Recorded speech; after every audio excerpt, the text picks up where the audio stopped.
राति अधेरे गाईटीए जदि रोगे पड़िला तापई आंबुलांस सेवा नहीं से आंबुलांस सेवा लागू करने को मु आपण मान जरिया सरकार को अनुरोध करुच्ची। ओडिशा दुग्धचाषी महासंघर सभापति हिसाब से मु प्रथमे माननीय मुख्यमंत्री एवं माननीय विभागीय मंत्री प्राणी मत्स्य प्राणी संपद विभाग प्रथमे तांको अभिनंदन जनाऊँगी, धन्यवाद जनाऊँगी, कृतज्ञता जनाऊँगी। दीर्घ 2 वर्ष परे लिटर पिछा 3 टंका सरकार वृद्धि करिसेंती, जहा फल 15 लाख दुग्धचाषी परिवार ओडिशा रे उपकृत होबाको जाउछंती। एहा सरकारंकर रजभेटी कहले अत्युक्ति हेबा नाही, किंतु आम संघर्ष एतिकिरे सरी नाही।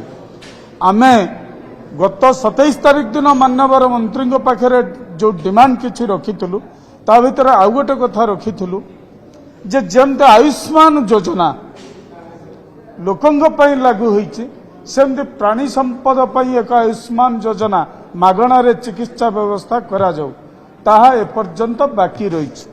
जदिओ दुग्ध चाषी से 3 टंका प्रोत्साहन राशि घोषणा करिसेंती, लाख टंका बीमा राशि घोषणा करिसेंती, किंतु आंबुलांस राति अधेरे गाईटीए जदि रोगे पड़िला तापई आंबुलांस सेवा नहीं से आंबुलांस सेवा लागू करने को मु आपण मान जरिया सरकार को अनुरोध करुच्ची।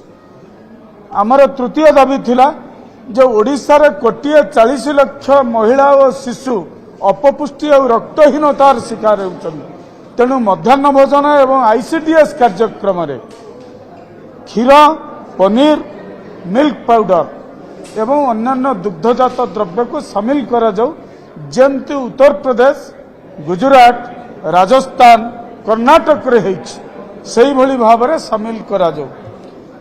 आमर आउ गोटे दाबी थिला जे प्रति वर्ष अंततः 10% जेमती कर्मचारी मानकर टीए डीए हाइक होछि सेही भली भाव रे दुग्ध चाषी मान को प्रोत्साहन दिया जाऊ एवं 10 वर्ष ऊर्ध्व जो माने ओमफेड कोऑपरेटिव सोसाइटी रो सेक्रेटरी और टेस्टर अछंदी सेमानंको कथा मध्य सरकार सुनंतु, नियमित तांको नियमित करा जाऊ।